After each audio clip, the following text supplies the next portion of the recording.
Jay, may hingin sana akong favor. Ano yun? Translate nga tong galing sulat sa fan ko. English kasi siya eh. Sige, basahin mo na. Dear Cian, Hi daw. when I first saw your picture, Noong una kong nilagari ang litrato mo, ang sama. Bakit nilagari? Nagalit ba siya sa akin? aba ewan ko, yun yung sabi. I am so happy. Sobrang saya ko. Wow naman, sumaya pa siya. Oo nga eh, sige lang ituloy mo. That's why I collect your pictures. Kaya kinolekta ko ang mga litrato mo. Eh? Gana, tuloy mo. I post them in my room so I can show them every day. Dinikit ko sila sa kwarto ko para lagariin ka araw-araw. Wala, ganun ba siya kagalit sa akin? Aba ewan ko, baka nga. I'm a big fan of yours. Malaking pamaypay mo ako. Pamaypay? Ba't daw siya naging pamaypay? Ewan ko sa kanya.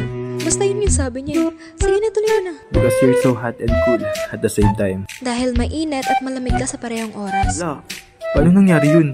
Nice. Tuloy mo lang. Your nose may slightly big but definitely cute. Malaki daw ilong mo. Nilait pa nga ilong ko. Ganun talaga siya kagalit. You're so cute as your friend. Mas cute daw ako sa'yo. Ba't nasali ka? Kilala ka ba niya? Ewan ko sa kanya. Yun yung sabi. My dream was to saw you in person. Pangarap kong lagariin ka sa personal. Ah, Oh, ano, itutuloy pa ba natin? huwag na. Natatakot ako. Sabi mo eh. Buti na lang nandyan ka. Bakit? At least ngayon alam ko na nagalit sa akin yung nagsulat nito. Lagot siya sa akin kapag nahuli ko siya. Ako pa ba? Magaling ata to. Thank you talaga. Pero di ba sabi niya sa sulat kapag nakita niya ako, lalagariin niya ako?